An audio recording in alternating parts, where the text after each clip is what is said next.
Hello everyone, so welcome back to the J chemistry. Myself Paras Thakur and चलिए start करते हैं the next lecture.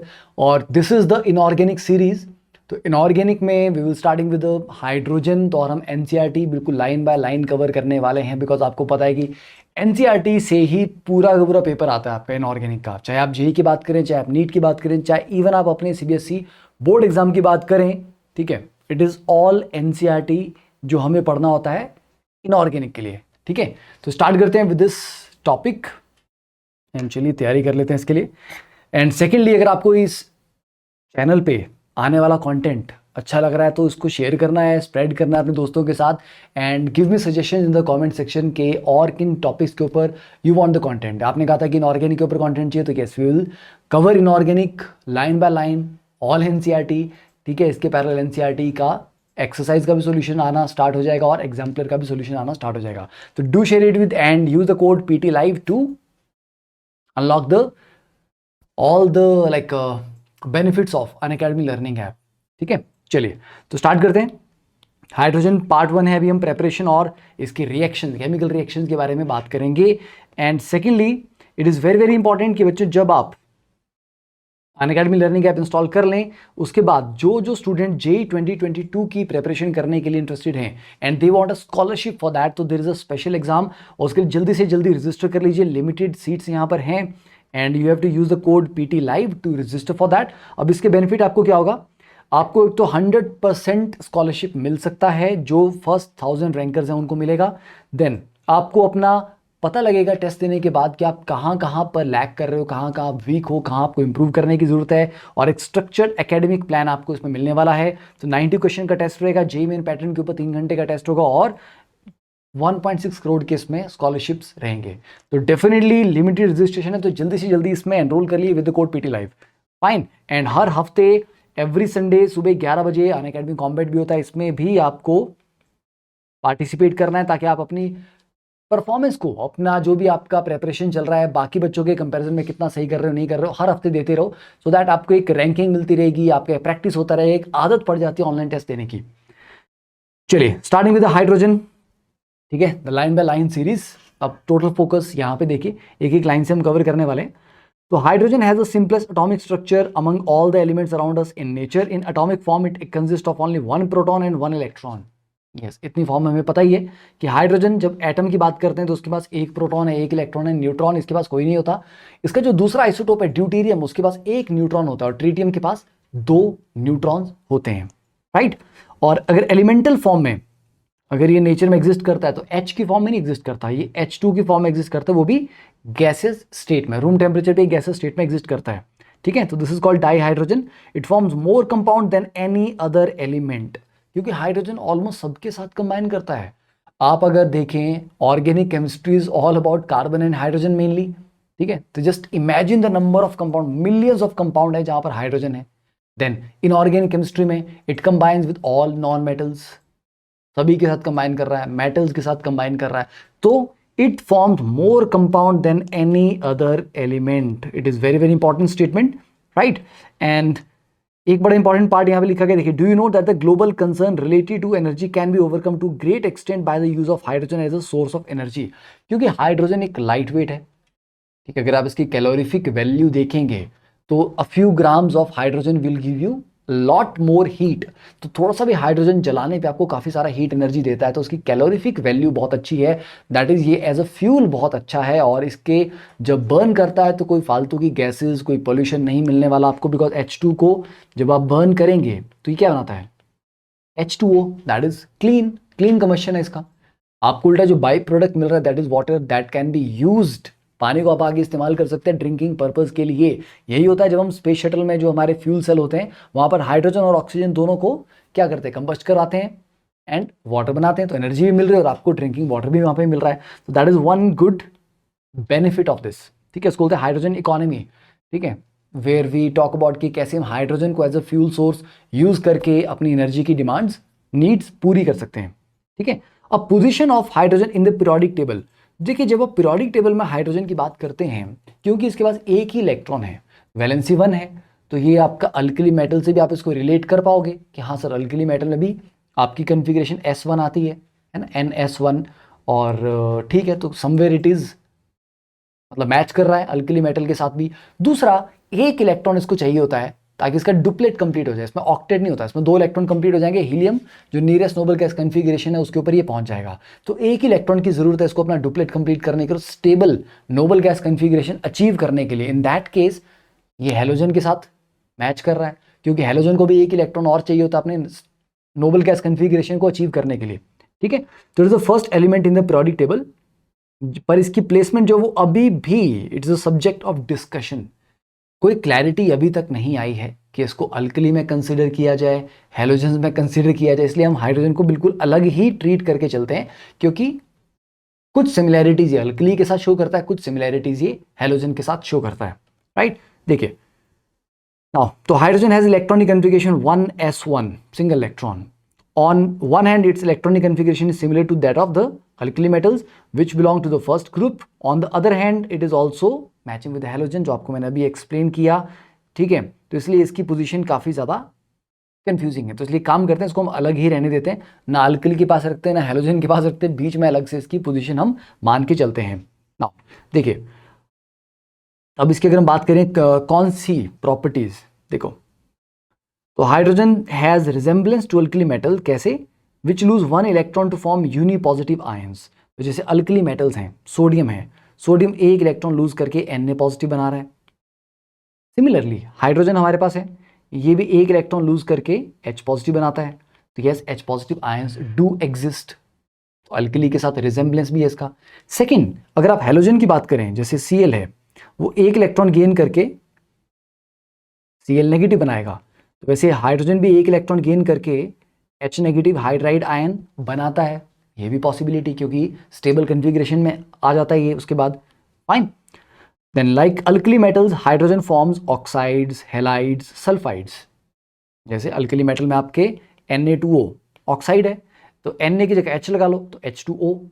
ठीक है, फिर आप Na2S वैसे H2S, NaCl वैसे HCl। तो यस, these are similarities। ये अल्कली मेटल की तरह ऑक्साइड भी बना रहा है, हेलाइड्स भी बना रहा है, सल्फाइड्स भी बना रहा है। However, unlike alkali metal, it has a very high ionization energy। Alkali metal से इलेक्ट्रॉन निकालना बहुत ही आसान होता है, बहुत जल्दी वो इलेक्ट्रॉन अपना छोड़ देते हैं, बिकॉज इलेक्ट्रॉन छोड़ते ही वो नोबल गैस कन्फिग्रेशन में आ जाते हैं। बट हाइड्रोजन के पास तो है ही एक इलेक्ट्रॉन, वो इलेक्ट्रॉन छोड़ देगा तो ये नोबल गैस कन्फिग्रेशन में नहीं जाएगा, ये बेचारा खाली हो जाएगा। तो इसलिए हाइड्रोजन की जो फर्स्ट आयनाइजेशन एनर्जी है, फर्स्ट क्या इकलौती आयनाइजेशन एनर्जी, वो अल्कली के कंपैरिजन में हाई है। तो यहां पर इसकी प्रॉपर्टीज अल्कली के साथ मैच नहीं कर रही, and does not possess metallic character under normal condition. Hydrogen metallic भी नहीं है नॉर्मल कंडीशन में। अब ये लिखा गया अंडर नॉर्मल कंडीशंस, क्या ऐसा पॉसिबल है कि किसी कंडीशन में जाके हाइड्रोजन एक मेटल बन जाए? गैस को अगर आप कंप्रेस करते जाएं, एक्सट्रीम कूल भी कर रहे हैं, कंप्रेस भी कर रहे हैं उसको, तो yes, at some point it will convert into from gas to liquid, liquid to metal. तो एक इमेजिन किया जा सकता है कि there will be a case जहां पर hydrogen can behave like a metal. Yes, it can, but normal condition में ये मेटल की तरह बिहेव नहीं करती, तो इसलिए भी अल्कली मेटल के साथ आप इसको सिमिलैरिटी वहां पर नहीं दिख रही है, डिसिमिलैरिटी दिख रही है। Now in terms of ionisation energy, hydrogen resembles more like halogens. ठीक है, जैसे लिथियम की यहाँ पर 520 है, फ्लोरीन की 1680 है, और हाइड्रोजन की 1312 है। तो हाइड्रोजन की जो value 1312 1312 that is more close to the 1680 the value for fluorine. Chlorine की थोड़ी सी और कम होगी, तो क्लोरीन की थोड़ी ज्यादा क्लोज होगी हाइड्रोजन से। राइट, तो like halogens it forms a diatomic molecule. जैसे Cl2 F2 Br2 बनते हैं, वैसे H2 भी बनता है। Yes, it forms a diatomic molecule. Fine, then in terms of reactivity it is very low as compare to halogens. अब ये उल्टा हो गया मैम। ठीक है, रिएक्टिविटी हेलोजन जितने ज्यादा रिएक्टिव है, ये उतने ज्यादा रिएक्टिव नहीं है। Then it combines with other element to form hydrides, large number of covalent compound. Hydride बनाता है। हाइड्राइड्स क्या है? Hydrides are binary compound of hydrogen with someone else. मतलब 2 एलिमेंट्स होने चाहिए। बाइनरी का मतलब 2 एलिमेंट्स कंबाइन कर रहे हैं जिसमें एक हाइड्रोजन है। तो अगर आप H2O को बोलें तो ये ऑक्सीजन का हाइड्राइड हुआ, क्योंकि ऑक्सीजन हाइड्रोजन के साथ कंबाइन कर रही है, और हाइड्रोजन का ये ऑक्साइड हुआ। ये हाइड्राइड भी है, ऑक्साइड भी है, डिपेंडिंग ऑन कि किसके रिस्पेक्ट में आप बात कर रहे हैं। हाइड्रोजन का ऑक्साइड है, ऑक्सीजन का हाइड्राइड है। ठीक है। वैसे H2S हाइड्रोजन का सल्फाइड है और सल्फर का हाइड्राइड है।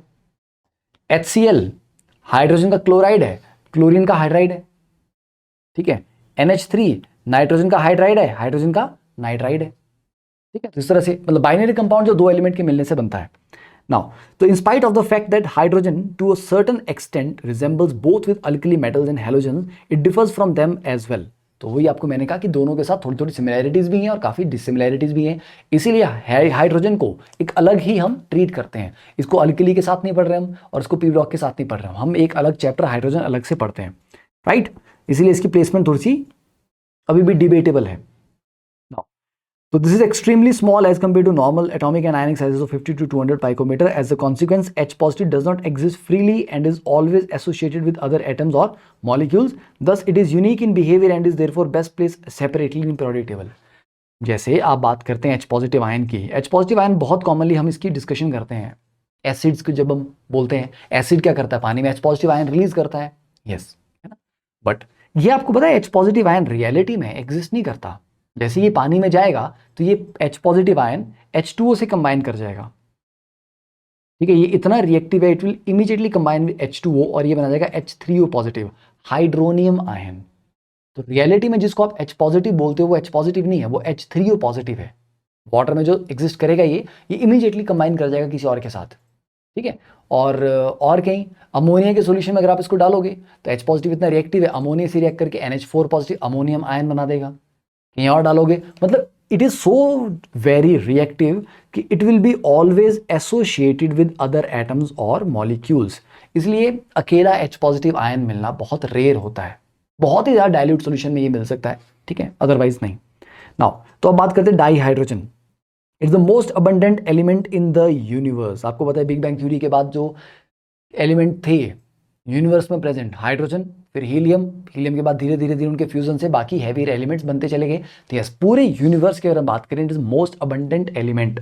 70% of the total mass of the universe, that is a huge number, 70% of the entire universe mass, and it is a principal element in the solar atmosphere. The giant planets Jupiter and Saturn consist mostly of hydrogen. Yes. However, due to its light nature, it is much less abundant in the Earth's atmosphere. Light nature का मतलब ये है कि gravitational जो forces हैं वो ज़्यादा hydrogen को रोक के नहीं रख पाते लाइट की वजह से। It can easily escape the gravitational pull. ठीक है, हैवियर गैसेज जो है वो फिर थोड़ा सा रिटेन हो जाती हैं, lighter gases they can easily escape. Okay, of course in the combined form it constitutes 15.4% of the earth crust and the oceans. Combined form का मतलब है कि अभी ये जो 0.15% बोल रही थी ये तो अकेला H2 की बात हो रही थी। कंबाइंड फॉर्म जैसे H2 हो गया, H2S हो गया, H2CO3 कार्बोनेट में हो गया, H2SO4 हो गया, सल्फेट में हो गया। ठीक है, तो सल्फेट, कार्बोनेट्स, बाइकार्बोनेट्स वगैरह में जो कंबाइंड मतलब औरों के साथ जुड़ा हुआ है उस फॉर्म में totally 15.4% of the earth crust and oceans it contributes. In the combined form besides in the water it occurs in plant and animal tissues. Carbohydrates में हाइड्रोजन आपको मिलेगा, प्रोटीन्स में, हाइड्राइड में। ठीक है, it is almost everywhere, seriously. Now next coming to the isotopes of the hydrogen. तो hydrogen के 3 isotope होते हैं। एक आपका प्रोटियम जिसको आप नॉर्मली हाइड्रोजन बोलते हैं ना, 1H1 प्रोटियम, दूसरा 2H1 ड्यूटीरियम एंड तीसरा 3H1 ट्रीटियम। तो प्रोटियम, ड्यूटीरियम, ट्रीटियम। प्रोटियम में एक प्रोटॉन एक इलेक्ट्रॉन, दैट्स इट। ड्यूटीरियम में एक प्रोटॉन एक इलेक्ट्रॉन एक न्यूट्रॉन, मास नंबर 2 है उसका। और ट्रीटियम का मास नंबर 3 है, दो न्यूट्रॉन एक प्रोटॉन और एक इलेक्ट्रॉन, राइट। तो आइसोटोप आपस में कैसे डिफर करते हैं? आइसोटोप्स एक ही एलिमेंट के वो एटम्स हैं जिनमें नंबर ऑफ न्यूट्रॉन्स डिफर करते हैं और कुछ नहीं। They only differ in the number of neutrons, ठीक है, but they belong to the same element. ठीक है, तो these elements differ from one another in respect to the presence of the neutrons. Fine, तो आपको सबसे कॉमनली जो मिलता है नेचर में that is 1H1 protium. Deuterium heavy hydrogen भी इसको बोलते हैं। ठीक है, तो Harold C Urey got Nobel prize for separating hydrogen isotopes of mass number 2 by physical methods. Tritium जो है वो रेडियो एक्टिव है, तो ट्रीटियम आपको नेचर में बहुत ही कम अमाउंट में मिलता है। ठीक है, 1H1 2H1 ये दोनों फिर भी रिलेटिवली मिल जाते हैं। ठीक है, द प्रिडोमिनेंट फॉर्म जो आपको बोल रहा था मैं कि वो प्रोटियम है। and terrestrial hydrogen contains 0.0156 of the deuterium mostly in the form of HD. High definition नहीं है, HD का मतलब एक प्रोटियम और एक ड्यूटीरियम का एटम है. The tritium concentration is about 1 atom per 10⁸ atoms of protium. 10⁸ atoms of protium होंगे, उनमें जाके एक एटम ऑफ ट्रीटियम आपको मिलेगा. Of this isotope tritium is radioactive, इसलिए हम इसके बारे में बात नहीं करेंगे. And it emits low energy beta particles, beta negative particles, right. इनका टी हाफ कितना है, हाफ लाइफ 12.33 ईयर्स. ओके, चलिए, तो ये आपको जो टेबल आ गया. जब भी एनसीईआरटी में कोई भी टेबल आपको दिया हो, you have to go through it very very carefully, क्योंकि उसका जो डेटा है वो क्वेश्चन की फॉर्म में बड़े ही कॉमनली पूछा जाता है. रिलेटिव अबंडेंस क्या याद करना है इसका, नहीं, पर आपको बताना चाहिए कि हाइड्रोजन 1H1 सबसे ज़्यादा होता है, ड्यूटेरियम कम है कंपेरेटिवली, ट्रीटियम तो निग्लिजिबल है. रिलेटिव एटॉमिक मास इसका 1.008, 2.014, 3.016, रफली इसको 1 ले लो, उसको 2 ले लो, उसको 3 ले लो. मेल्टिंग पॉइंट 13.96, 18.73, 20, क्योंकि एटॉमिक मास बढ़ रहा है तो मेल्टिंग आपका बॉइलिंग पॉइंट भी, मेल्टिंग पॉइंट बॉइलिंग पॉइंट दोनों ही बढ़ रहे हैं, तो दोनों ही इंक्रीज करते हैं. तो अगर आप इस सीक्वेंस में चलते हैं तो मेल्टिंग पॉइंट भी इंक्रीज कर रहा है और बॉइलिंग पॉइंट भी इंक्रीज कर रहा है जैसे जैसे आप हैवियर आइसोटोप की तरफ जा रहे हो. तो ये आपका सिंपल पॉइंट हो गया, है ना. Heavier the isotope, higher the melting and boiling point. Then density की बात करें तो डेंसिटी भी लगातार बढ़ रही है, हैवी आइसोटोप है, ऑब्वियस सी बात है, हैवी से समझ आ रहा है कि हाँ भी ज़्यादा डेंस भी होना चाहिए. Then enthalpy of fusion, melt करने के लिए जो एंथैल्पी रिक्वायरमेंट है वो देखो. अब क्योंकि अट्रैक्टिव फोर्सेज अगर स्ट्रॉन्ग होंगे, melting point boiling point high है, इसका मतलब अट्रैक्टिव फोर्सेज स्ट्रॉन्ग है. अट्रैक्टिव फोर्सेज स्ट्रॉन्ग है तो एंथैल्पी ऑफ फ्यूजन वो भी ज़्यादा होना चाहिए. तो हाइड्रोजन से ड्यूटीरियम में एंथैल्पी ऑफ फ्यूजन भी बढ़ ही रहा है. देन एंथैल्पी ऑफ वेपराइजेशन ये भी बढ़ रहा है. तो इन प्रॉपर्टीज में देखो, ट्रीटियम के लिए डिफाइन नहीं किया क्योंकि ट्रीटियम का फ्यूजन रेडियो एक्टिव है, तो उसकी ये प्रॉपर्टीज मेजर हमने नहीं की है, राइट. तो यहाँ पर आपकी ऑलमोस्ट जो हमने प्रॉपर्टीज पढ़ी सभी में देयर इज अ सीक्वेंस, मतलब प्रॉपर एक ऑर्डर है कि इंक्रीजिंग ट्रेंड ही आपको मिल रहा है. Then enthalpy of bond dissociation, now this is very very important, ये आपको ऑर्गेनिक केमिस्ट्री में काफी काम आएगा. Bond dissociation at 298 kelvin measure किया गया. तो हाइड्रोजन का मतलब H2 बॉन्ड को तोड़ना, इसके लिए 435.8 किलो जूल पर मोल चाहिए. और अगर आपको D2 बॉन्ड को तोड़ना है, D सिंगल बॉन्ड D 443, तो मतलब D2 bond is slightly stronger than H2. ये चीज पता होनी चाहिए कि ड्यूटीरियम के बॉन्ड H2 के बॉन्ड से स्लाइटली स्ट्रॉन्गर है. और वैसे ही आपको ये चीज भी आपने ऑर्गेनिक का पढ़ा होगा कि CD bond is stronger than CH bond.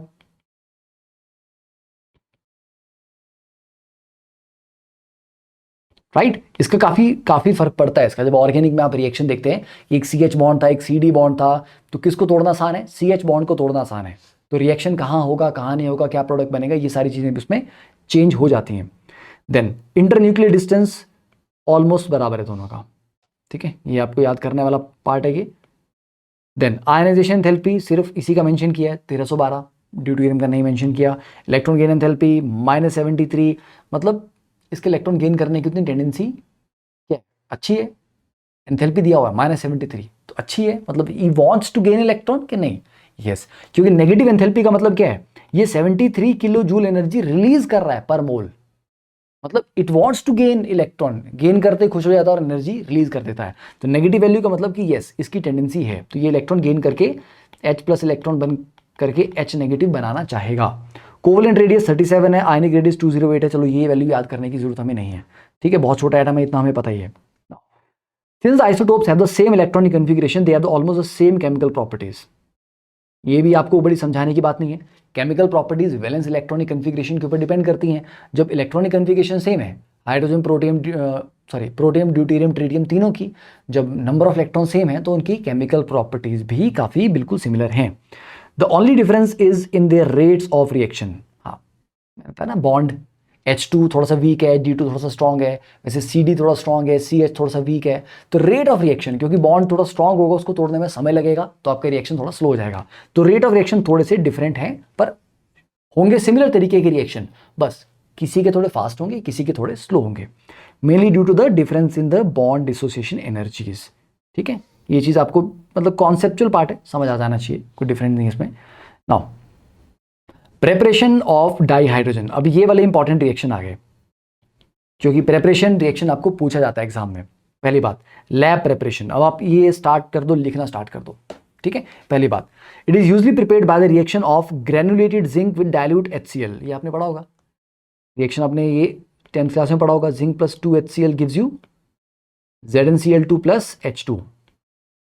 ठीक है, जिंक थोड़ा रिएक्टिव मेटल है, आसानी से इलेक्ट्रॉन छोड़ देता है, तो जिंक की टेंडेंसी होती है कि मैं 2 इलेक्ट्रॉन इजीली छोड़ दूं। ठीक है, वेट हमारे पास जगह आएगी, तो जिंक इजीली 2 इलेक्ट्रॉन छोड़ के जिंक 2 पॉजिटिव बना देता है, और ये 2 इलेक्ट्रॉन कौन गेन करेगा? HCl का जो H पॉजिटिव, क्योंकि HCl में H पॉजिटिव और Cl नेगेटिव इस तरह से आयंस में वो टूट जाएगा, तो वो जो 2 H पॉजिटिव जनरेट होंगे वो 2 इलेक्ट्रॉन को गेन करके H2 बना के निकल जाएगा। ठीक है, तो यहां पर जो रिएक्शन हुआ वो जिंक की इलेक्ट्रोपॉजिटिव नेचर की वजह से हुआ। तो एक तो ये हो गया कि जिंक ग्रेन्यूल्स आपने डाल दिए HCl एसिड में और ये रिएक्शन हो गया। Then it can also be prepared by the reaction of zinc with aqueous alkali. Alkali के साथ मतलब जिंक आपका एसिड बेस दोनों से रिएक्ट करके H2 गैस देता है, तो zinc plus 2 NaOH gives you Na2ZnO2 sodium zincate plus H2।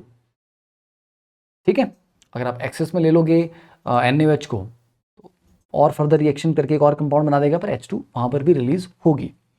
Then तो ये हो गया लैब प्रिपरेशन कि जिंक को चाहे आप एसिडिक मीडियम में डालो चाहे बेसिक मीडियम में डालो, आपको hydrogen as a by product मिलता है। Then commercial production of the dihydrogen, first is electrolysis of acidified water using platinum electrode। 10th class में पढ़ा है वाटर का इलेक्ट्रोलाइसिस। इलेक्ट्रोलाइसिस का मतलब इलेक्ट्रिसिटी पास करवा के उसको तोड़ना, पानी को तोड़ना उसके कंपोनेंट में। पानी किससे बना हुआ है? H2 और O2 से बना हुआ है, तो पानी वापस से टूट जाता है H2 और O2 में जब उसके थ्रू इलेक्ट्रिसिटी पास करते हैं। पर क्योंकि water is a insulator, electricity conduct नहीं करेगा, इसलिए उसमें थोड़ा सा एसिड हम डाल के रखते हैं, इसलिए लिखा है एसिडिफाइड वाटर, ताकि वो इलेक्ट्रिसिटी कंडक्ट कर ले। तो वाटर में से जो आपने एसिडिक वाटर में से, एसिडिफाइड वाटर में से इलेक्ट्रिसिटी पास की तो इलेक्ट्रोलाइसिस हुआ और ये टूटा 2H2 प्लस O2 में। ध्यान रखना 2:1, मतलब जितना H2 जनरेट हो रहा है उसका आधा O2 जनरेट हो रहा है। मतलब अगर 10 लीटर हाइड्रोजन गैस जनरेट होगी तो 5 लीटर ऑक्सीजन गैस जनरेट होगी, 2:1, ऑलवेज रिमेंबर।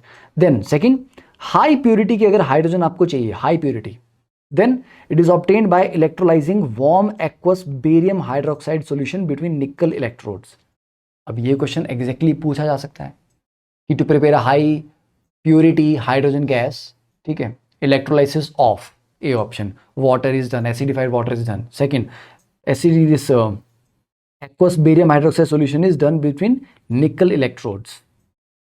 याद करने वाला पार्ट है, इंपॉर्टेंट। ठीक है, हाईलाइट कर देता हूं उसको मैं, ये हो गया। Then third point, it is obtained as a by product in the manufacture of sodium hydroxide and chlorine by the electrolysis of brine solution. Brine क्या होता है? Aqueous NaCl। ठीक है, नमक को पानी में डाल दो, वो जो एक्वस NaCl बनता है उसको बोलते हैं ब्राइन सॉल्यूशन। ब्राइन सॉल्यूशन का उस NaCl का जब आप इलेक्ट्रोलाइसिस करवाते हैं, ठीक है, तो उसमें बाई प्रोडक्ट बनता है ये। ठीक है, तो उसमें सोडियम हाइड्रोक्साइड बनता है NaOH, ठीक है, और साथ में H2 भी बनता है। फाइन, तो NaCl के इलेक्ट्रोलाइसिस में क्या क्या बना? Cl2 बन रहा है, H2 बन रहा है और NaOH। तो मेनली ये NaOH की प्रोडक्शन के लिए इस रिएक्शन को यूज किया जाता है। तो NaOH तो उसका मेन प्रोडक्ट आ गया और Cl2 भी है और बाई प्रोडक्ट आपका इसमें H2 आ गया। ठीक है, अभी ये इलेक्ट्रोलाइसिस आपको कब समझ आएगा? अभी इसकी मैं आपको डिटेल इसलिए समझा रहा हूं क्योंकि 12th क्लास में इलेक्ट्रोकेमिस्ट्री चैप्टर में इलेक्ट्रोलाइसिस हम पूरा पढ़ते हैं, अलग से पूरा टॉपिक है। ठीक है, तो डिटेल में क्यों हुआ इलेक्ट्रोलाइसिस में, यही क्यों बना, कुछ और क्यों नहीं बना, वो पूरा डिटेल में आएगा। इसलिए अभी इसके बारे में डिस्कशन करना किसी काम का नहीं। और अगर आपने इलेक्ट्रोकेमिस्ट्री ऑलरेडी पढ़ रखी है then you already know the reason. Then fourth, preparation method, reaction of steam on hydrocarbons और कोक। ठीक है, at high temperature in the presence of catalyst yields hydrogen. ठीक है, हाइड्रोकार्बन या कोक बेसिकली क्या काम कर रहे हैं यहाँ पे? रिड्यूसिंग एजेंट का काम कर रहे हैं। ठीक है, क्योंकि steam is nothing but water, और इससे अगर आप H2 निकाल रहे हो तो बेटा H2O में हाइड्रोजन का ऑक्सीडेशन स्टेट क्या है? +1, और H2 में क्या है? 0। तो हाइड्रोजन +1 से 0 में जा रहा है, मतलब इलेक्ट्रॉन गेन कर रहा है। तो यहाँ पे क्या हो रहा है? यहाँ पे रिडक्शन हो रही है। तो अगर आपको स्टीम को रिड्यूस करना है H2 में तो you need a reducing agent. अब रिड्यूसिंग एजेंट हम हाइड्रोकार्बन भी यूज कर सकते हैं या कोक भी यूज कर सकते हैं। हाइड्रोकार्बन क्यों? क्योंकि हाइड्रोकार्बन में हाइड्रोजन का कंटेंट काफी होता है और हाइड्रोजन अपने आप में एक रिड्यूसिंग एजेंट है। ठीक है, इसलिए हम हाइड्रोकार्बन भी यूज कर लेते हैं और कोक भी यूज कर लेते हैं। ठीक है, विद अ कैटलिस्ट। ठीक है, ये दिया गया CnH2n+2, hydrocarbon plus NH2O 1270 kelvin निकल की प्रेजेंस में NCO carbon monoxide plus 3n+1 H2, जैसे CH4 plus H2O gives you CO plus 3H2। अब ये जो मिक्सचर आपको मिल रहा है कार्बन मोनोऑक्साइड प्लस वाटर का, this mixture is called water gas. ठीक है, mixture of carbon monoxide and H2 is called water gas. ठीक है, एंड इसका बेनिफिट क्या है, इसका भी पर्पज है। ठीक है, as this mixture of CO and H2 is use for the synthesis of methanol and a number of hydrocarbons. तो एक तो आगे इंपॉर्टेंट पार्ट, मिथेनॉल के प्रेपरेशन के लिए यूज किया जाता है। ठीक है, तो उसको ऑल्सो कॉल्ड सिन गैस या सिंथेसिस गैस। ठीक है, तो now days syn gas is produced from Suez, sawdust, scrap wood, newspaper, etc. The process of producing syngas from coal is called coal gasification। ये तो याद ही करने वाला पार्ट है। तो carbon plus H2 gives you CO plus H2। ठीक है, this is water gas या syn gas. Now, the production of dihydrogen can be increased by reacting carbon monoxide of syngas mixture with steam in the presence of iron chromate as catalyst। मतलब production of dihydrogen can be increase by this, मतलब आपको और ज़्यादा hydrogen अगर आपको produce करनी है तो ये जो आपके पास सिन गैस बना है CO प्लस H2, ठीक है, इसको फर्दर किसके साथ ट्रीट करना है, स्टीम के साथ। तो COH2 को स्टीम के साथ ट्रीट करेंगे, this is steam H2O in the presence of a catalyst, iron chromate as catalyst. ठीक है, this will give you CO2 plus H2। तो this is called water gas shift reaction. ठीक है, तो carbon dioxide is removed by scrubbing with sodium arsenide solution. ये सारा याद करने वाला पार्ट है। तो एट अ टाइम देखो, इनऑर्गेनिक केमिस्ट्री कैसे याद रहती है, इनऑर्गेनिक केमिस्ट्री याद रहती है जब आप एक लाइन पढ़, मतलब एक पैराग्राफ पढ़ते हो और उसको दिमाग में फिर से रिवाइज करते हो। ओके, क्या था, हमने H2O से H2 बनाना था, स्टीम को रिड्यूस करके H2 में कन्वर्ट करना था। तो रिड्यूसिंग एजेंट चाहिए था, क्या लिया, हाइड्रोकार्बन लिया या कोक लिया। ठीक है, हाइड्रोकार्बन या CH4 ले लिया, ठीक है, प्लस H2O 1270 केल्विन निकल की प्रेजेंस में आपने करवा दिया, क्या बना, CO plus H2, that is called syn gas या वाटर गैस। ठीक है, सिंथेसिस, क्योंकि उससे मिथेनॉल आप बना सकते हैं और बाकी हाइड्रोकार्बन भी बना सकते हैं। फाइन, देन अगर हम कोक के साथ इसको रिड्यूस करते हैं, ठीक है, the process of producing syngas from coal, ऊपर हमने किससे बनाया है, ये हमने हाइड्रोकार्बन से बनाया। अभी क्या किससे बनाया हमने, हाइड्रोकार्बन से। ठीक है, तो this is called synthesis gas, syn gas. अगर इसको हम कोल के साथ बनाते हैं, प्योर कार्बन इज कॉल्ड कोल, कोल के साथ बनाते तो उस प्रोसेस को बोलते हैं कोल गैसिफिकेशन। ठीक है, ये भी ध्यान रखना। देन अगर हमें प्रोडक्शन ऑफ डाई हाइड्रोजन को इंक्रीज करना है तो ये जो सिन गैस आपको मिला है, ठीक है, इसको फर्दर स्टीम के साथ ट्रीट करो इन the presence of a catalyst that is iron chromate, और आपको देगा CO2 प्लस H2। उससे CO2 आपको हटा लेना है ताकि प्योर H2 आपके पास रह जाए। तो CO2 कैसे हटाते हैं हम, by scrubbing it with sodium arsenide solution. तो कार्बन डाइऑक्साइड निकल जाएगी और प्योर H2 आपके पास बचेगा। तो presently 77% of the industrial dihydrogen is produced from petrochemicals, 18% from coal, 4% from electrolysis of aqua solution and 1% from other solution. तो majorly कहां से आपको मिल रही है, फ्रॉम पेट्रोकेमिकल्स। ठीक है, पेट्रोलियम बेस्ड केमिकल जो हैं नाउ। तो ये हो गया प्रेपरेशन। अब एक काम करो, इन प्रेपरेशन रिएक्शंस को वैसे आप एक पेज पे लिख लो, मुश्किल से एक पेज भी नहीं लगेगा। हाँ, एक काम मैं करूंगा, मैं इसके ऊपर एक शॉर्ट वीडियो भी बना दूंगा ताकि आपको रिवीजन करने के लिए कि 1 मिनट में preparation of hydrogen, reaction of hydrogen. Okay, next properties of dihydrogen. पहली बात आती है physical properties, colourless, odourless, tasteless, combustible gas है। It is lighter than air and is insoluble in water, क्योंकि पोलैरिटी नहीं है। पानी में क्या होता है, लाइक डिजॉल्व लाइक। अगर थोड़ा सा पोलर होता है, जैसे कार्बन डाइऑक्साइड है, थोड़ी सी पोलैरिटी है। ठीक है, CO2 है, थोड़ी सी, सॉरी वही तो बात हो गई, कार्बन डाइऑक्साइड, कार्बन डाइऑक्साइड हो गया, SO2 हो गया, SO3 हो गया, अमोनिया हो गया, इनमें पोलैरिटी है। तो पोलैरिटी की वजह से वो पानी में डिजॉल्व हो जाती हैं। H2 में कोई पोलैरिटी नहीं है, इसलिए वो पानी में डिजॉल्व नहीं हो पाएगा। Then coming to the chemical properties. Chemical properties का मतलब होता है कि रिएक्टिविटी इसकी क्या है, किस किस के साथ रिएक्ट करेगा, क्या बनाएगा, क्या नहीं बनाएगा, तो वो हम सब पढ़ते हैं केमिकल प्रॉपर्टीज में। ठीक है, और केमिकल प्रॉपर्टीज डिपेंड करती हैं वैलेंसी के ऊपर, वैलेंस इलेक्ट्रॉन्स कितने हैं, है ना, वो सारी कहानी। Now the chemical behaviour of dihydrogen is determined to a large extent by the bond dissociation enthalpy. This is important, क्योंकि जितनी जल्दी बॉन्ड टूटेगा H2 बॉन्ड, उतनी जल्दी तो आगे जाके रिएक्ट करेगा किसी के साथ। तो अगर आसानी से टूट जाए बॉन्ड तो रिएक्टिविटी बहुत हाई होगी। ठीक है, तो this H2 bond enthalpy is the highest for a single bond between two atoms of any element. मतलब आप कार्बन सिंगल बॉन्ड कार्बन की बात करो, ऑक्सीजन सिंगल बॉन्ड ऑक्सीजन की बात करो, नाइट्रोजन सिंगल बॉन्ड नाइट्रोजन की बात करो, अगर दो सिमिलर एलिमेंट्स के बीच का बॉन्ड चेक करना हो तो सबसे स्ट्रॉन्ग H2 है। क्यों? क्योंकि सबसे छोटा है, सेंटर टू सेंटर डिस्टेंस सबसे छोटा है, छोटा बॉन्ड बहुत स्ट्रॉन्ग होता है। तो H2 bond dissociation enthalpy is the highest for a single bond between two atoms of any element.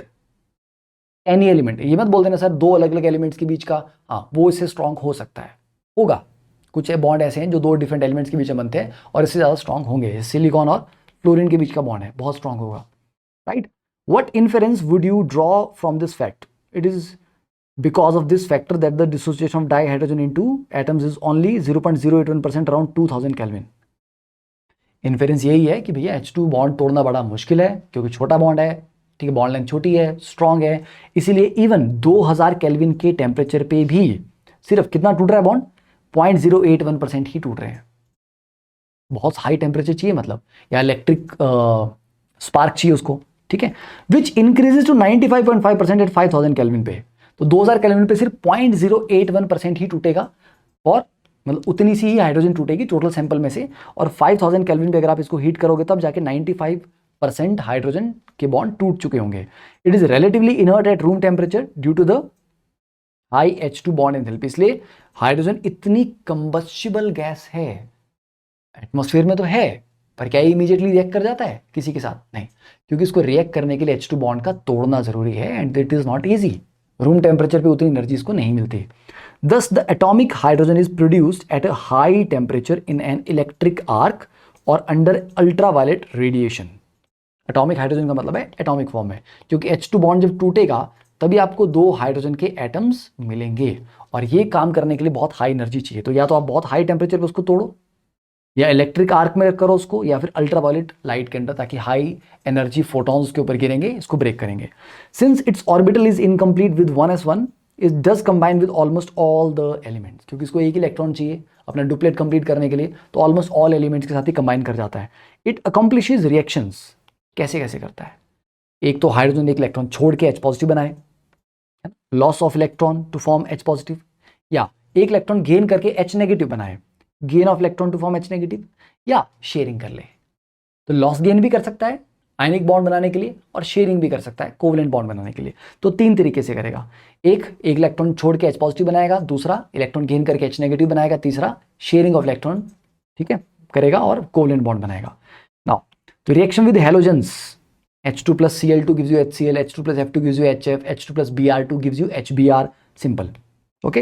ये काफ़ी एक्सोथर्मिक रिएक्शन रहते हैं, मतलब एनर्जी रिलीज होती है इसमें, अच्छे से रिएक्ट कर जाते हैं, और इनमें भी फ्लोरीन सबसे फास्ट रिएक्ट करेगा, देन क्लोरीन, फिर ब्रोमीन, फिर उसके बाद जाके लास्ट में सबसे स्लो करेगा आयोडीन, ठीक है।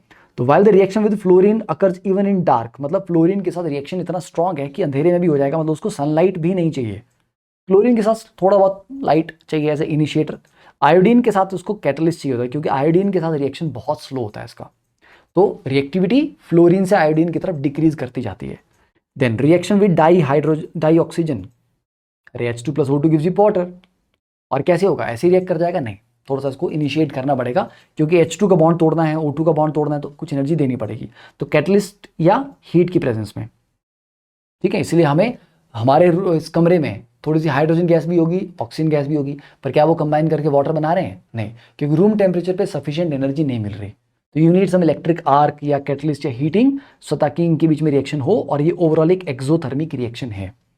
Reaction with dinitrogen, Haber process पढ़ा है आपने, H2 plus N2 gives you ammonia, this is Haber's process, chemical equilibrium में पढ़ा है आपने इसके बारे में, ठीक है, एक्सोथर्मिक है। देन रिएक्शन विद मेटल्स, तो मेटल से कंबाइन करके ये हाइड्राइड बनाता है। देखो, जब ये ऑक्सीजन नाइट्रोजन के साथ से कंबाइन कर रहा था तो उनमें इसका ऑक्सीडेशन स्टेट पॉजिटिव है, क्योंकि हाइड्रोजन जब ऑक्सीजन से कंबाइन करेगा तो ऑक्सीजन इज मोर इलेक्ट्रोनेगेटिव, तो H के ऊपर पार्शियल पॉजिटिव है, O के ऊपर पार्शियल नेगेटिव है, तो हाइड्रोजन की ऑक्सीडेशन स्टेट +1 थी, HX में भी +1 थी उसकी ऑक्सीडेशन स्टेट, पानी के साथ मतलब ऑक्सीजन से कंबाइन करके वाटर बनाएगा उसमें +1 है, नाइट्रोजन से कंबाइन करके अमोनिया बना रहा है उसमें भी। पर जब ये मेटल्स के साथ कंबाइन करता है, मेटल की इलेक्ट्रोनेगेटिविटी हाइड्रोजन से कम होती है, हाइड्रोजन की ज़्यादा होती है। तो जब मेटल और हाइड्रोजन का बॉन्ड बनेगा, ठीक है, फॉर एग्जाम्पल NaH, सोडियम और हाइड्रोजन का बॉन्ड बन रहा है, तो सोडियम के ऊपर +1 चार्ज है, H के ऊपर -1 है, यहाँ पर हाइड्राइड है, H नेगेटिव है, तो मेटल के साथ बॉन्ड बनाने में इसके ऊपर नेगेटिव चार्ज आता है, इसकी ऑक्सीडेशन स्टेट नेगेटिव होती है, ठीक है। तो it reacts with metals at high temperature to yield the corresponding hydride. तो मेटल के साथ जो हाइड्राइड बनते हैं वो आयनिक होते हैं, इनके ऊपर मेटल के ऊपर पॉजिटिव चार्ज होता है और H के ऊपर नेगेटिव चार्ज होता है, ठीक है। Then reaction with metal ions and metal oxides, जैसे H2 plus palladium 2 positive ion gives you palladium plus 2H positive. तो H2 यहाँ पर क्या कर रहा है, रिड्यूसिंग एजेंट का काम कर रहा है, क्योंकि पैलेडियम 2 पॉजिटिव को रिड्यूस कर दिया इसने पैलेडियम मेटल में, ठीक है। YH2 प्लस MXOY कुछ मेटल ऑक्साइड्स को, सबको नहीं, कुछ मेटल ऑक्साइड्स को मेटल में रिड्यूस कर देता है ये। तो yes, it also acts as reducing agent. Then reaction with organic compound, organic को भी रिड्यूस कर देगा। जैसे मान लीजिए कहीं पे आपके पास डबल बॉन्ड है, ठीक है, H2 in the presence of a catalyst like निकल, तो ये CH3 सिंगल बॉन्ड CH3 बन रहा है, तो डबल बॉन्ड को सिंगल बॉन्ड में रिड्यूस कर दे रहा है ये, यस। तो यहां पर भी कर सकता है काम, ये ठीक है। इसको होते हैं hydrogenation, double bond triple bond के क्रॉस जब आप हाइड्रोजन ऐड करते हो दैट इज कॉल्ड हाइड्रोजिनेशन। तो hydrogenation of vegetable oils using nickel as catalyst gives edible fat, ठीक है। जो आपका डालडा होता है, वनस्पति घी जिसको आप बोलते हैं, वो कैसे बनता है, वो बनता है by hydrogenation of vegetable oils, ठीक है। जो वेजिटेबल ऑयल्स होते हैं उनकी हाइड्रोजिनेशन करते हैं, मतलब में already double bond triple bond थे, अनसेचुरेशन थी, उसको आपने सेचुरेट कर दिया, सेचुरेट करने पे वो आपके ये वनस्पति घी या डालडा घी जो आप बनता है, ठीक है, वैसा कन्वर्ट हो गया। Then hydroformylation of olefins, olefins इनमें अनसेचुरेशन है, डबल बॉन्ड ट्रिपल बॉन्ड, तो H2 प्लस कार्बन मोनोऑक्साइड प्लस आपका एल्कीन गिव्स यू अल्डिहाइड, ये हो गया आपका हाइड्रोफॉर्माइलेशन। फॉर्माइल ग्रुप हो गया आपका CHO ग्रुप, ठीक है। और फर्दर ये जो आपको फॉर्माइल ग्रुप है इसकी फर्दर रिडक्शन करेंगे तो ये अल्कोहल में कन्वर्ट हो जाता है। तो these were the preparation and all. अब यूजेस ऑफ डाई हाइड्रोजन, चलो यूजेस आप पढ़ सकते हैं, आई थिंक इसमें ज़्यादा दिक्कत नहीं आएगी, this is for you to read, आपको पढ़ना है इसको। एंड फिर नेक्स्ट लेक्चर में बात करेंगे हम हाइड्राइड्स के साथ स्टार्ट करेंगे, ठीक है। यहां तक की कहानी। अब it is very very important, Unacademy combat में डेफिनेटली आपको पार्टिसिपेट करना है एवरी संडे 11 बजे। और जो अभी स्टूडेंट्स हैं, ठीक है, दे मस्ट पार्टिसिपेट, जो JEE 2020 के लिए प्रिपेयर कर रहे हैं, प्लान कर रहे हैं, तो they must participate in this, ठीक है। ये जो स्कॉलरशिप टेस्ट हो रहा है, लिमिटेड रजिस्ट्रेशन है, PT Live कोड यूज़ करके आपको एनरोल करना है, जल्दी जल्दी कर लो, इसको शेयर भी कर दीजिए अपने दोस्तों के साथ, एंड ठीक है, definitely okay. Hello everyone, so I hope you like this session जो अभी हमने कवर किया। एंड अगर आप लोगों को ये सेशन अच्छा लगा देन प्लीज़ मेक श्योर कि आप लोगों को सब्सक्राइब करना है, शेयर करना है एंड लाइक करना है, बिकॉज आप लोगों की सपोर्ट और प्यार की वजह से ही we are able to grow this. चलिए तो पहले बात करते हैं, अगर आप लोगों को YouTube का सेशन तो आई थिंक काफ़ी अच्छा लगा, बट अगर आप इससे भी नेक्स्ट लेवल की लर्निंग चाहते हैं, बहुत ही ऑर्गेनाइज और बहुत ही अमेजिंग एजुकेटर से अगर आप पढ़ना चाहते हैं, देन आई थिंक आपको डेफिनेटली अनअकैडमी सब्सक्रिप्शन ज्वाइन करना चाहिए। बट सब्सक्रिप्शन में क्या है, 50+ टॉप एजुकेटर्स जो कंट्री के हैं, कंट्री के टॉप एजुकेटर बच्चों यहां पर पढ़ा रहे हैं, इंडिया के टॉप ऑथर्स यहां पर पढ़ा रहे हैं। आप देख सकते हो कि जिन टीचर्स की बुक्स आप पढ़ते हैं, इतने समय से आप उनकी बुक्स पढ़ते आए हैं, उनके बारे में सुनते आए हैं, they are finally teaching on the Unacademy platform. तो कोटा के फाइनेस्ट टीचर्स यहां पर हैं। अब आती है बात डाउट क्लियरिंग सेशंस की। तो बेटा डाउट सबसे बड़ी एक समस्या बच्चों के साथ रहती है कि सर डाउट्स का हमारा निपटारा नहीं हो पाता, डाउट्स क्लैरिफिकेशन नहीं हमें मिलती है। तो अनअकैडमी पे बेस्ट चीज़ ये, every 4th lecture is a doubt clearing session. बच्चे अपने डाउट्स का ना फोटो क्लिक करके उसको अपलोड कर लेते हैं, आपको टाइप नहीं करना है, आपको फोटो क्लिक करके डाउट का वो अपलोड कर देना and it will be discussed in the class. और मान लीजिए अगर कभी क्लास में बहुत सारे डाउट्स हो गए, आपका डाउट्स में भी, या आपको लगा कि नहीं यार क्लास में नहीं, मुझे तो 4th क्लास तक का वेट नहीं करना है, मुझे अभी चाहिए इसका सॉल्यूशन, जल्दी चाहिए, तो डाउट क्लियरिंग पोर्टल भी है, वहाँ पर आप अपना डाउट अपलोड कर सकते हैं एंड जो हमारे एक्सपर्ट्स की टीम है वो आपको डाउट सॉल्व करके आपको सॉल्यूशन भेज देगी। तो इट इज़ दैट्स अमेजिंग। अब बात आती है कि अनअकैडमी प्लस अगर आप इतना अच्छा है तो ज्वाइन करना कैसे है। देखिए ज्वाइन करने से पहले बहुत सारी और भी चीज़ें हैं जो आप ट्राई आउट कर सकते हैं कि क्या सर हम ट्राई कर सकते हैं इसको। यस देखिए अब आपको अनअकैडमी का फ्री प्लान एक्टिवेट करना होता है। बहुत सारे फ्री रिसोर्सेज हैं, जैसे आप मेरी प्रोफाइल पे जाएंगे, अनअकैडमी लर्निंग ऐप इंस्टॉल कर लीजिए, ठीक है। प्ले स्टोर पे जाइए, प्ले स्टोर पे जाके अनअकैडमी लर्निंग ऐप इंस्टॉल कर लीजिए, इंडिया का टॉप ट्रेंडिंग ऐप है एजुकेशन में।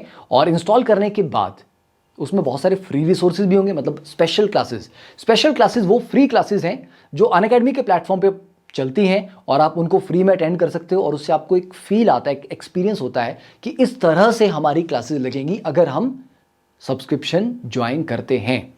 और उन फ्री क्लासेस को में भी एंटर करने के लिए आपको पीटीकेम कोड आपको लगाना पड़ेगा। तो पीटीकेम कोड बाल को लगा लेना है वहां पे, ठीक है। तो उससे आपको फ्री पैकेज जो है वो आपका ओपन हो जाएगा। स्पेशल क्लासेस आप अटेंड कर सकते हैं, जो फ्री में टेस्ट सीरीज आपको मिलती है अनअकैडमी के प्लेटफॉर्म पे, तो बहुत सारा फ्री कंटेंट भी है, ठीक है। तो वो सारा आपको अनलॉक करना है पीटीकेम कोड लगा के। तो अपने दोस्तों को भी बता देना, उनके साथ भी शेयर कर देना इस इंफॉर्मेशन को। एंड वंस यू डिसाइड कि हाँ यार हमें सब्सक्रिप्शन लेना है, तो जस्ट आपने ऐप ओपन किया, वहां पे जब आप अपनी प्रोफाइल पे क्लिक करेंगे तो वहां पे प्लस लिखा आएगा। आप प्लस पे क्लिक करते हैं, प्लस पे क्लिक करते ही आपको चूज करना अपना गोल कि आप आईआईटी की सब्सक्रिप्शन लेना चाहते हैं, आप नीट की सब्सक्रिप्शन लेना चाहते हैं, किस सब्सक्रिप्शन को आप ज्वाइन करना चाहेंगे, ठीक है। देन आप क्लिक करेंगे गेट सब्सक्रिप्शन में आपके पास ऑप्शन आता है कि आप प्लस सब्सक्रिप्शन ले सकते हो और आप आइकॉनिक सब्सक्रिप्शन भी ले सकते हो। अब आपको पहले बताता हूं, प्लस सब्सक्रिप्शन इज लाइक, जो मैंने आपको बेनिफिट्स बताए, टॉप एजुकेटर्स हैं, सबकी क्लास आप अटेंड कर सकते हो, टेस्ट सीरीज आपको मिल रही है, डाउट क्लैरिफिकेशन सेशंस आपको मिल रहे हैं, डीपीपीज आपको मिल रही हैं, नोट्स आप डाउनलोड कर पा रहे हो, पुराने लेक्चर्स आप सारे सारे रिकॉर्डेड देख सकते हो। ये सारे बेनिफिट्स आपको प्लस सब्सक्रिप्शन में हैं। तो फिर आइकॉनिक सब्सक्रिप्शन क्या है? Iconic subscription is like the next step, क्योंकि बहुत सारे बच्चे चाहते हैं कि सर हमें कोई मेंटरशिप दे, ऐसा भी हमें चाहिए, है ना, कोई हमें गाइड करे थ्रू आउट, ठीक है, पुश करता रहे, देखे कि यार ये कहाँ गलत कर रहे हैं, ठीक है, इसको यहाँ पर ये चीज़ नहीं करनी चाहिए थी, इस चीज़ को ऐसे इंप्रूव करो, ठीक है, इस सब्जेक्ट को ऐसे स्ट्रॉन्ग करो, पेपर को ऐसे अटेम्प्ट करो, नेगेटिव नहीं हो जाओ, ठीक है, आपको हमेशा पॉजिटिव रखे, मोटिवेटेड रखे, एक आपका ऐसे मेंटर हो जिसके साथ आप अपनी सारी प्रॉब्लम, अपनी समस्याएं शेयर कर सको और आपको एक सही सॉल्यूशन मिले आपके अकॉर्डिंग। ये ना हो कि एक रैंडम सा जनरल सा ज्ञान आपको दे दिया, ठीक है, आपकी समस्याओं का आपके अकॉर्डिंग क्या सॉल्यूशन बेस्ट होगा वो आपको मिलेगा। तो आपको एक पर्सनल मेंटर मिलता है आइकॉनिक सब्सक्रिप्शन में। To join iconic subscription as well, तो जब आप क्लिक करेंगे ज्वाइन, ठीक है, मतलब गेट सब्सक्रिप्शन पे, तो गेट आइकॉनिक और गेट प्लस, तो वहां पे आपके पास ऑप्शन आ जाएगा कि आप 1 मंथ से लेकर 2 साल तक का आइकॉनिक प्लस सब्सक्रिप्शन आप ले सकते हैं, 1 महीने से लेकर 2 साल तक का, ठीक है। तो 2 ईयर का सब्सक्रिप्शन आपका 56,000 का है and after using the PTKEM code आपको 10% डिस्काउंट मिल जाएगा। तो आप चेकआउट पे पीटीकेम कोड लगा लीजिए। और अगर आप आइकॉनिक सब्सक्रिप्शन की बात करते हैं तो उसमें 6 मंथ, 1 ईयर और 2 ईयर तक का सब्सक्रिप्शन आप ले सकते हैं, ठीक है, 6 month, 1 year and 2 year. 2 year का अगर आप प्लान कर रहे हैं डायरेक्टली 1 लाख का है, उसमें आपको 10% डिस्काउंट पीटीकेम कोड लगा के मिल जाएगा। तो मतलब कोई भी सब्सक्रिप्शन आपको लेना है, you can use the code PTKEM. तो अगर आप लोग प्लान कर रहे हैं अभी ज्वाइन करने का, तो जल्दी से जल्दी कर लीजिए। कई बार बच्चे पूछते हैं sir what is the right time to join plus, sir आज ले लूं, सर अगले महीने लूं। जितना आप डिले करोगे आपकी प्रेपरेशन डिले हो रही है, नथिंग एल्स। आप आज लीजिए, अगले हफ्ते लीजिए, 1 महीने के बाद लीजिए, 1 साल के बाद लीजिए, आपकी अपनी प्रेपरेशन डिले हो रही है, nothing else. And do share this information with all your friends, juniors, and उनको बताइए कि बॉस सब्सक्राइब कर लो हेलो केमिस्ट्री यूट्यूब चैनल को, एंड लाइक कर देना है, शेयर कर देना सबके साथ, ठीक है। चलिए, see you in the next session and I hope आप लोगों को आज का सेशन अच्छा लगा। नोट्स आपको डिस्क्रिप्शन में मिल जाएंगे और be regular in the classes, that is very very important. Fine, चलिए, thank you, have a nice day, bye.